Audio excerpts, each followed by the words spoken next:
Hello everyone, welcome to our class. आज हम लोग शुरू करेंगे chapter 1 first world war history का फॉर क्लास 10। ओके, तो चलिए शुरू करते हैं। Causes of the first world war chapter का नेम है। सो ये जो कॉजेस है, क्यों हुआ, क्यों 1857 का जो है रिवॉल्ट हुआ ब्रिटिश एम्पायर के खिलाफ, ये इसलिए हुआ। उसकी बहुत सारी वजह है। एक है पॉलिटिकल कॉजेस, दूसरा इकोनॉमिक, तीसरा है डिसरेस्पेक्टिंग। वो सारी चीज़ों को जानेंगे, क्योंकि देखो कि सिर्फ एक कॉज के चलते वो नहीं हुआ, वो बहुत सारे कॉजेज़ के चलते हुआ। तो उस सारे कॉजेज़ को हम यहाँ पर पढ़ने की कोशिश करेंगे और समझने की कोशिश करेंगे। ठीक है, तो चलिए शुरू करते हैं।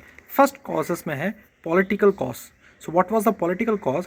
Policy of expansion. जैसे कि हम लोग को पता है कि ब्रिटिश अपना एम्पायर को बड़ा कर रहा था। ठीक है, वो इंडिया में आके अपने एम्पायर को बड़ा करते हुए जा रहा था। तो उसको उसके लिए क्या चाहिए? बहुत सारी इंडियन स्टेट्स को उसको कब्जाना होगा। सो ये जो annexation of native Indian states है ना, वो उसने ऐसे ही किया। एक राजा की जगह जाता था और उसको दोस्त बना लेता था, और जो राजा नहीं मानता था उसके साथ वॉर कर लेता था। तो इन सब चीज़ों से क्या हुआ, धीरे धीरे धीरे धीरे उसने खाना चालू कर दिया एक एक स्टेट को। से ऐसे ऐसे धीरे धीरे उस जो स्टेट है ब्रिटिश एम्पायर के साथ जुड़ते हुए चले गए।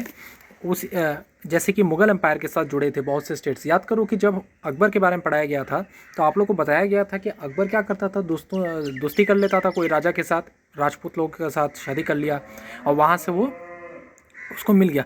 दूसरा, या तो वो उन स्टेट्स के साथ लड़ लेता था। तो यहाँ पे वही ब्रिटिश क्या कर रहा था, ब्रिटिश सीधा कुछ नहीं, सीधा उसका काम था कि स्टेट्स को हथिया लेना है। तो इसी तरीके से उसने क्या, इस बीच उसने वॉर भी लड़ा। देखो, स्टेट्स को हथियाने का बहुत सारा तरीका उसने ढूंढा। एक, उसने बाय आउटराइट वॉर्स। दूसरा, उसने बाय सब्सिडियरी अलायंस से किया। तीसरा, उसने बाय डॉक्ट्राइन ऑफ लैप्स।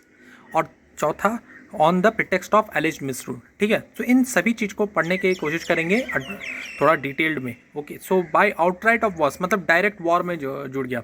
उससे पहले 1757 जून 1757 में बैटल ऑफ पलासी हुआ था, जहाँ पे उसने युद्ध करके उस स्टेट्स को हथियाया। बैटल ऑफ बक्सर हुआ, जहाँ पे उसने 1764 में इस 1764 को युद्ध करने के बाद उसको बिहार, बंगाल और उड़ीसा मिल गया। बिहार, बंगाल, उड़ीसा किसी को भी मिल गया ना, इसका मतलब उसको रिसोर्सेज मिल गए। आपको पता ही है कि बिहार उस समय झारखंड उरखंड तो था नहीं, तो उसको कोयले का पूरा चीज़ मिल गया। बंगाल से उसका पूरा क्लोथ का जितना हो गया, ज्वेलरी हो गया, गोल्ड हो गया सब। उड़ीसा में रिसोर्सेज बहुत ज़्यादा है, सारे ओर्स जो आयरन ओर्स हैं वो सबके सब वो हथिया लेगा उड़ीसा में। इस तरीके से उसने कब्जाया। इसलिए उसने देखा कि जो रिसोर्सफुल स्टेट है सबसे पहले उसको कब्जाओ, तो उसने वही किया। तीसरा, उसने क्या किया, एंग्लो मैसूर वॉर्स किया फ्रॉम 1767 टू 1799। ये बहुत लंबा वॉर चला। इसमें उसने मैसूर के एरिया, जो साउथ वाले एरिया है, उसको उसने कब्जाया। उसके बाद आते हैं थर्ड एंग्लो मराठा वॉर, जो कि 1817 से 1818। थर्ड एंग्लो मराठा वॉर में बहुत से मराठा एम्पायर्स के जितने भी लोग थे ना, वो धीरे धीरे धीरे धीरे बदलते जा रहे थे, लेकिन वो लोग लड़ रहे थे कंटिन्यूसली किससे, ब्रिटिश से। तो आखिर में थर्ड एंग्लो मराठा वॉर में वो जीत जाता है ब्रिटिश, और उसको मराठा की भी टेरिटरी मिल जाते हैं। Maratha all territory from north to south, Narmada rivers from the north to the south of सब कर्नाटका तक उसने पूरे महाराष्ट्र को ले लिया था। अब उसके बाद कितने और भी उसने लिए। 1849 में सेकेंड एंग्लो सिख वॉर उसने लड़ा, और उसको सिख टेरिटरी को भी उसने इसी तरह कब्जाया। 1823 से 1856 के बीच में उसने कौन से टेरिटरी को अपनाया, सिंध, असम, अरकन, ये सारे टेरिटरी को उसने हथिया लिया। And Tenasserim and Pegu in Myanmar. तो आप देख सकते हैं कि यहाँ पे जो बाय आउटराइट वॉर्स में डायरेक्टली वॉर में एंगेज होके ब्रिटिश ने सारे एम्पायर्स को हथियाने की कोशिश की। इस तरीके से उसने अपने एक्सपेंशन को किया। तो ये एक्सपेंशन होगा तो तुम्हें क्या लगता है कि क्या जो लोग रह रहे थे उस समय इंडिया में, क्या वो खुश थे? बिल्कुल खुश नहीं थे। क्यों? क्योंकि उनके परिवार वाले तो मर रहे थे, और दूसरा एक बाहर वाला आके हमारे टेरिटरी को अपना ये कब्जा कर रहा था, ये भी उन्हें पसंद नहीं था। तो ये एक सबसे बड़ा रीज़न बन गया लोगों को 1857 का रिवॉल्ट में। दूसरा क्या है, बाय सब्सिडियरी अलायंस। जो ब्रिटिश ने एक सबसे नया तरीका ढूंढा कि भाई किसी के साथ भी है ना संगी कर लो। एकदम ज़्यादा था, राजा लोगों के साथ संगी हो जाता था। हम आपको प्रोटेक्शन देंगे, आपकी सारी मुरादें हम पूरी करेंगे, बस हमें हमारी कुछ जो ये मांगे हैं उसे आप मान लीजिए, तब हम आपको प्रोटेक्शन देंगे। कैसे प्रोटेक्शन देंगे भाई साहब? हमारी देखिए, आपके ऊपर कोई भी हमला करेगा दूसरा राज्य का, हम आपको ये आपके साथ मिल के आपके राज्य को बचाएंगे, आपको पेंशन हम देंगे, लेकिन हमारे कुछ मांगे हैं उसको आप पूरा कर लो। क्या क्या मांगे हैं भाई? Accepted British as the supreme power. सबसे पहले तो आपको ब्रिटिश को सुप्रीम पावर मानना होगा। अच्छा, फॉरेन रिलेशन सरेंडर कर दिया, मतलब अब आप डिसीजन नहीं लोगे कि फॉरेन के साथ कैसा रिलेशन होना चाहिए, ये डिसीजन हम लेंगे कि कैसा रिलेशन होना चाहिए। मान लो अगर फॉरेन का रिलेशन उसने कोई स्टेट को अपना लिया, मान लो बिहार का उस समय जो राजा होगा वो नहीं डिसाइड करेगा कि मेरा रिलेशन बंगाल के साथ कैसा होगा। वो डिसाइड कौन करेगा? वो तुम्हारा ब्रिटिश डिसाइड करेगा कि मेरा रिलेशन कैसा होगा। इसका मतलब समझ रहे हो कि मतलब उसका ट्रेड रेट से लेके जो भी पॉलिसी बनाना होगा वो ब्रिटिश देखेगा। अब उस राजा का कोई महत्व नहीं है। उसको सिर्फ कुछ नहीं है भाई, आपको हम पेंशन दे रहे हैं, आप आराम से रहो, हमारा अपना एक। और दूसरा उसने क्या है, एक्सेप्ट ब्रिटिश रेसिडेंट, हमारे ब्रिटिश रेसिडेंट को भी अपनाइए, मतलब हम यहाँ रह रहे हैं। दूसरा ब्रिटिश ट्रूप्स जो अपने खर्चे पे, ब्रिटिश ने बोला कि भाई हम अपना सैनिक रखना चाहेंगे पर आपकी प्रोटेक्शन के लिए, ऐसा बोला उसने, आपकी प्रोटेक्शन के लिए हम अपना सैनिक रखेंगे, ठीक है, और खर्चा हमारा, ब्रिटिश बोला हम ही खर्चा उठा लेंगे, उसकी चिंता आपको करने की ज़रूरत नहीं है। तो राजा तो बुरा खुश, भाई उसका खर्चा में वो सैनिक रखेगा, मेरे को क्या परेशानी। लेकिन ये एक बहुत बड़ा चाल था दोस्तों।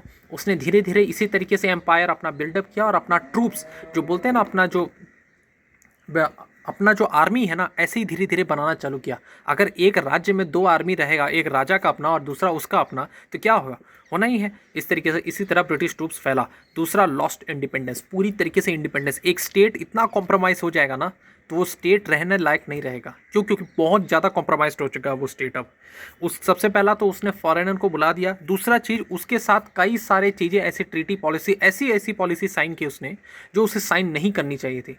लेकिन क्या हो गया, अब वो सरेंडर हो गया, एक तरीके से पूरा हो गया, पार्शली आप सरेंडर, पूरा अच्छे से फुल सरेंडर हो गया यहाँ पे। तो ये जो छोटा चीज़ हुआ ना, ये राजा की तो गलती हुई, लेकिन प्रजा को ये सब चीज़ पसंद थोड़ी आएगी। प्रजा को भी नहीं आया। जो सैनिक थे उनको भी, जो ब्रिटिश था वो आर्मी से निकाल देता था, उसका मर्जी चल रहा है भाई, वो जिसको चाहे उसको रखे। उसको वो ना तय करेगा कि कितना आर्मी बड़ा रहेगा छोटा रहेगा, जितना आर्मी का साइज़ क्या होना चाहिए वो सब तय करेगा। फॉरेन रिलेशन वो तय कर रहा है, तो क्या होने, ये तो होना ही था। अब यहाँ पे तीसरा पॉइंट है, by using doctrine of lapse. ये जो लॉर्ड डलहौजी ने खेला ना, इसको लॉर्ड डलहौजी लेके आए थे, डॉक्ट्राइन ऑफ लैप्स को। और ये ऐसा चीज़ था जिससे हर राजा परेशान हुआ, राजा बोलो रानी बोलो सब परेशान हुआ। जब झांसी की रानी का जो रूलर थे, हमारे मेल रूलर जो थे झांसी की रानी का, रानी बाई के जो हस्बैंड थे, उनका जब देहांत हुआ तो कौन बचा? रानी बाई बची। और रानी बाई ने अपना एक बेटा उन्होंने अडॉप्ट किया था, उसका नाम है आनंद राव, ठीक है। सो रानी बाई को जो पेंशन दिया जा रहा था वो किसके द्वारा दिया जा रहा था? वो दिया जा रहा था आपका ब्रिटिश द्वारा। लेकिन उन्होंने ये कहा, आनंद राव जो है उसे हम रिकग्नाइज नहीं करेंगे आपके लॉफुल सक्सेसर के तौर पर।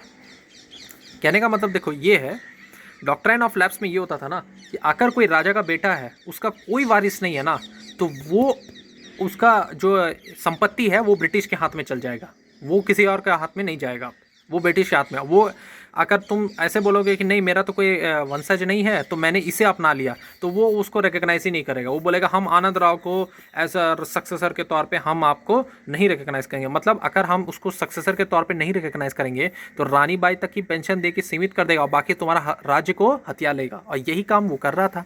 On the pretext of arrest miss rule, अब उसने क्या किया, दूसरे मिस रूलिंग करना भी चालू किया।